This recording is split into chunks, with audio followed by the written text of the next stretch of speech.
La cesantía. Esta es una prestación social ordinaria porque es un dinero distinto del salario que recibe el trabajador como consecuencia de la ganancia que recibe el empresario, equivalente a un mes de salario por cada año de servicio prestado.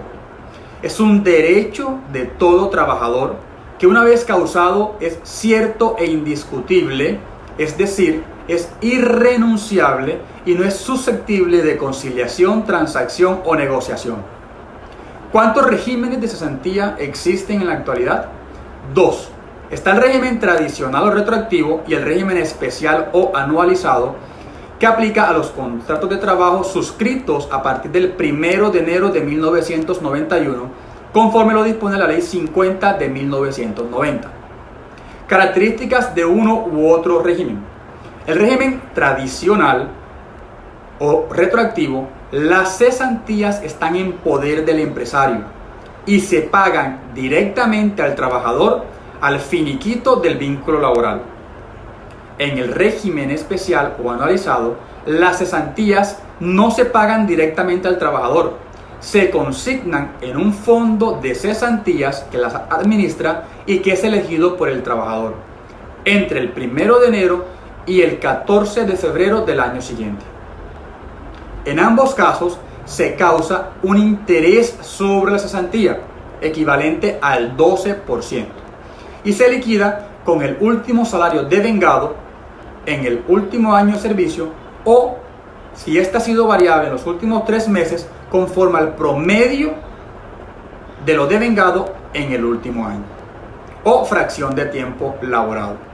En el régimen especial encontramos los afiliados obligatorios y los afiliados voluntarios.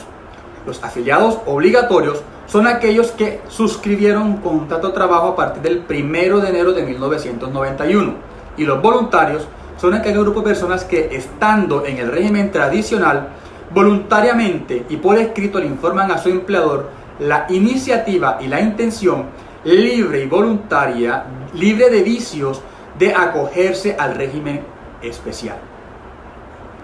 ¿A quiénes aplica el auxilio de cesantía?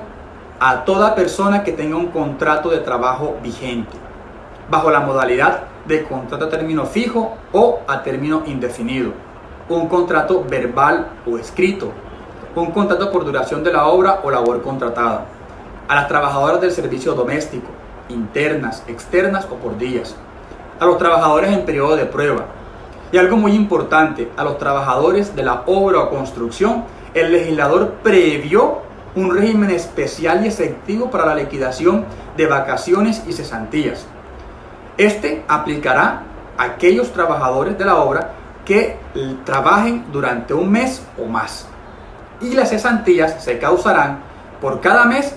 Tendrá derecho a 3 días de cesantía.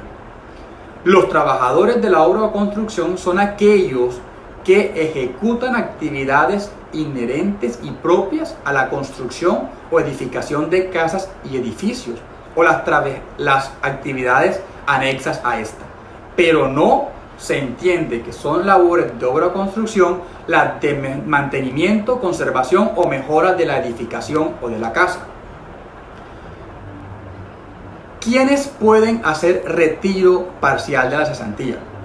Los trabajadores pueden hacer retiros parciales de cesantía en caso de terminación del contrato de trabajo, para la educación propia de su cónyuge, compañero o compañera permanente, de sus hijos, para la adquisición de seguros o ahorros programados con destino a la educación propia de su dependiente o de su pareja, para la adquisición, mejora, adecuación de vivienda o de lote, para la liberación de hipotecas, de gravámenes que recaigan sobre el inmueble, y para el pago de impuestos que recaigan sobre la vivienda que tenga como destino la habitación del trabajador.